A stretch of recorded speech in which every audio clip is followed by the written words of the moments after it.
Hi guys, it's me, Giselan. Welcome back to my channel. So for today's video guys, andito tayo sa store. Siyempre, samahan niyo ako. At magliligpit na naman tayo ulit. At kung magchika-chika na naman tayo kung anong makikita natin ngayon. O diba? Let's go and chika this. O diba? So yun na guys, andito na naman tayo again and again. May kasama na naman tayo. Isya. O diba? Susunod na kayo sa video natin, no? So today is Sunday. Tapos i-upload natin tomorrow. O, diba? Parang ganun lang siya. So, yan yung kasalukuyan nating pwesto ngayon, guys. Ayan. Yes. Ay pa-Shopee tayo ngayong darating. So, 380. So, 389 lang talaga to, guys. Buy one, take one. So, mura lang. Kaya, ayan, grab the opportunity, diba? Syempre, ganyan tayo kung saan tayo makaka-save doon tayo, 'di ba? So hindi pa natin na-open dahil hindi natin atin 'yan. Yes, so mag-unbox na lang tayo and doon na yung may-ari ng ayan. So yan na guys. So kahapon nag-repack tayo ng kalamay or sugar or asukal. So ngayon guys, mag-repack naman tayo ng asin. So hi. Good afternoon. O, diba? Chika lang tayo ngayon, guys. Chill lang tayo sa buhay. Of course, why not, diba? So, ako po.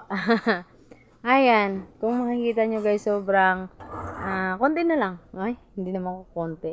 So, medyo may mga empty boxes na tayo. Konti lang na, dahil is, yan. Yo, diba? Konti na lang. Dahil nga kahapon, today is Sunday. So, hapon ngayon, guys. Wala. Kaya kailangan lang natin Oy, bakit ang dilim? Dilim ng pangyayari. So, ayan na guys. Ganyan lang yung ating ganap. Yan yung natin. So, yun, iwan ko guys. May naiwan ditong umbrella. So, siguro sa customer yan.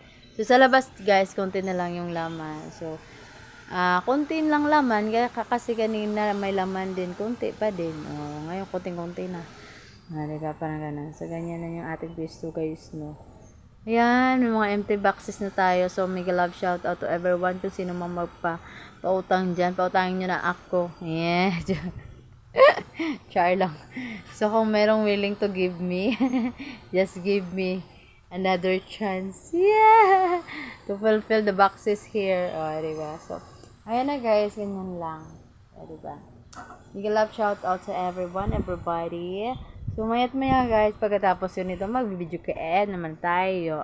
Diba? So, kahit hindi tayo marunong magkanta guys, magkanta tayo ng bongga. So, wag lang tayo mag-video na may kanta kasi baka mag-copyright naman tayo. Tapos i-mute lang natin pag mag-apply na tayo again and again. Diba? Parang ganun lang. So, yun lang ha. Ang saya lang ng buhay dahil marami pa din akong utang hanggang ngayon, no? 'Di ba? Magta 3 years na tayong magbabayad ng utang natin, guys. Oy. So, for the go lang, ganyan talaga ang life, 'di ba? So, chika babe lang tayo ngayon, guys, no? Dahil kailangan lang talaga natin mag-video-video ng konti. 'Di ba? Sa mga dalata natin, check natin, guys, pa na ganyan. So, mga bagong dating yan, guys. So, mga 2026 pa yan ma-expired. Parang ganon. So, pag wala talaga guys, wala talaga akong so ito yung na-check ko guys, so parang ganito guys, na-check ko na yes, this is expiration October 2025, so malapit-lapit na din siya guys, October, July, so ito na naman guys, malapit din talaga ito guys, August na tayo ngayon, July tayo, so August 9, so malapit-lapit na talaga guys, kaya labanan natin ang tukso. Joke lang. Ayan, ipa-dispose natin yan ng bongga guys. So may return naman to, ewan ko. Pero nahiya ako talaga guys mag-return. Pero sa kanila guys, kahapon ko lang to, nakaraang araw ko lang kinuha sa kanila guys. Hindi nila na-i-check. So akala nila saleable talaga sa atin dito sa, paano naman dito guys? Andito lang ako sa likod. So diba? Walang tao dyan. Walang katao-tao. Tayo lang. Tayo lang talaga guys. Walang katao-tao dito. So sobra. So parang ganun lang sa life, nag-iisa ka din. Diba? So, ito tagal-tagal pa October, ito guys, August 9. So, diba? So, panatilihin talaga guys, nabubulol na ako guys. So, ito guys, medyo malayo-layo pa, tingnan natin. Isa kasi guys, nakatago 2026 pa to guys, April. So, medyo malayo-layo pa. So, meron talaga guys, medyo malapit na. So, April din to. October din to guys, 2025. Yes, October. Medyo, so guys, yung mabilis ito. So, September din to. Medyo katagal-tagal pa kaysa sa August, diba?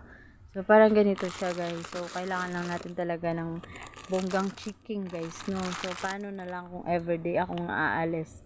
Pag ialis ako, guys, wala nang tayo ng mag-check, diba? So, ang customer na lang magbalik sa atin yan ng ganyan. So, November siya, 2025 din siya, guys. Mauubos na to bago sila mag-birthdayhan dahil ano naman, guys, medyo nahiya man talaga ako guys magbalik ng mga stocks natin guys. So, pero ganyan ako guys. So, kailangan talaga hindi walang damage. Yun ako guys dahil minsan ano talaga, medyo shy talaga. Shy talaga akong magbalik. Siyempre, gusto ko maubos tapos kukuha ulit. Tapos walang balikan, di ba? Ewan ko. Kaya very sad good talaga si Gisela guys pag wala ng ayun guys, August din to, August 5 yan. So ipasulit natin guys kung malapit na talaga guys. Oy, yung iba kasi guys inaantay mag-expire bago isulit siya, sabi naman ng ahente natin parang ganyan. So ito July na, July 19. So July 19, so malapit-lapit na guys, nakikita nyo. Yes, so malapit na siya. So parang ilagay na natin sa ibang ano yan, lagayan. So, check the area. Ito, kasi may pressure guys. So, lagay na natin dito. Dito. Para, ito naman guys, so kung nakikita nyo dito din. Kasi na-expire na siya. Hindi pa expire, malapit na, 5 days na lang. So, kailangan na lang natin yan ilagay para madali natin makita pag isauli na natin yan guys, diba? Parang ganyan sa live. So, diba? Ito, September 2025. Lapit na, daming malapit na, guys. Kaya, where to go? Kailangan na natin i-check back yung ating mga stocks. So, diba?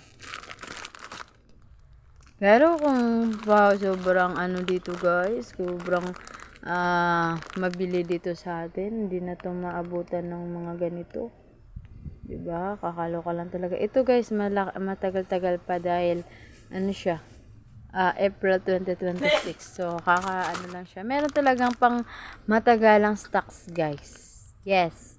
Abot sila ng, halimbawa ito, April siya na manufacture 2025, tapos 1 year siya. April 21 siya. Nagawa 2025, tapos mag-expire yun. Ito, mag-expire April 21 din, 2026. O, diba? 1 year. So, makikita natin manufacture dito, guys. Kagaya dito, guys. April 2020. Yes, ito din, guys. Gaya dito. Tagal din. 2026 din ma-expire. O, diba?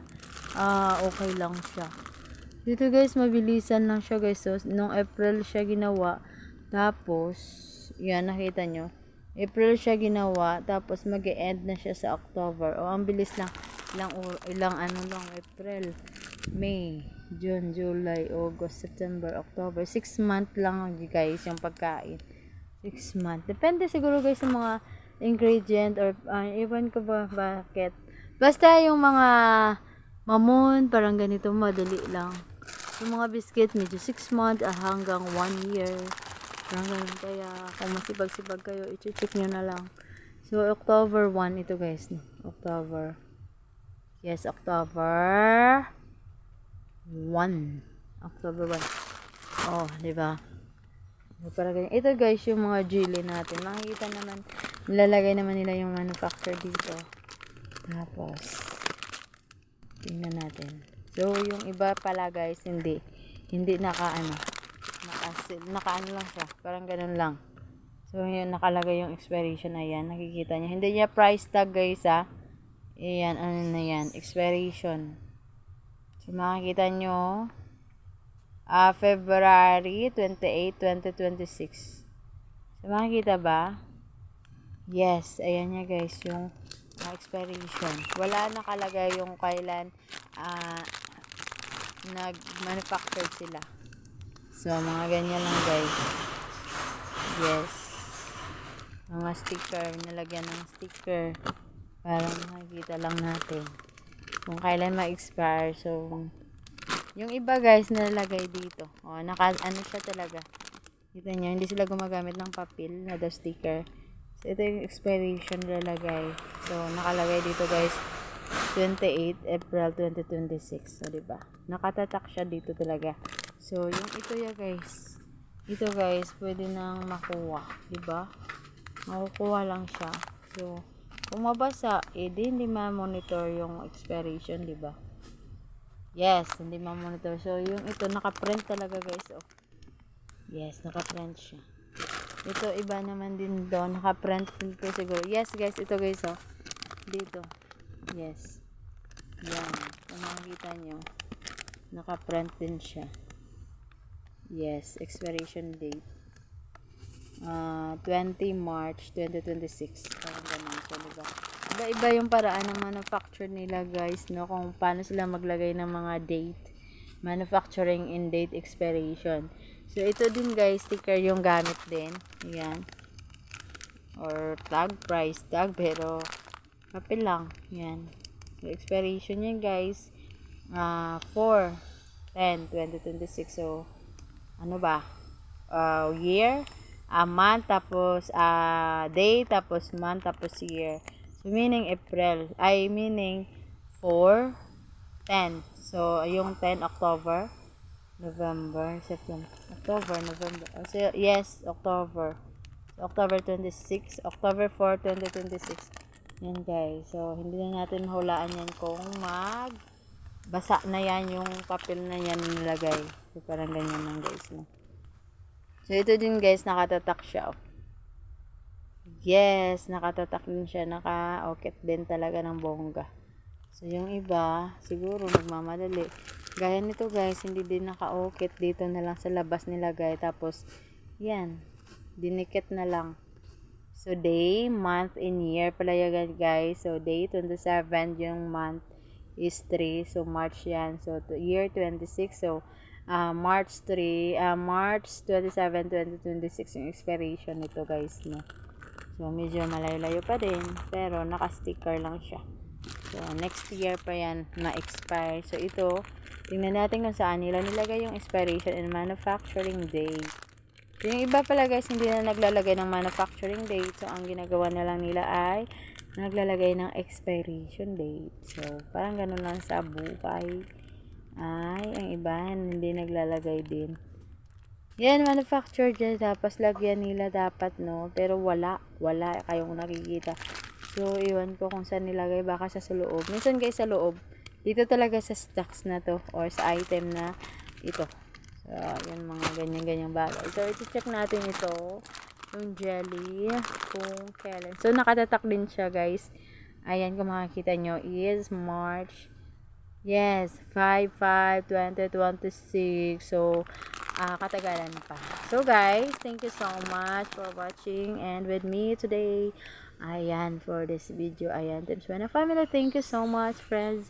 Ayan, thank you so much, guys, for the support. So, mawawala naman ako sa premiere dahil gabi naman ako uuwi, guys. So, thank you so much and so much appreciated talaga. So, kahit namubulol ako ng bongga dahil nagmamadali na naman tayo. So, bye na, guys. Thank you. Bye!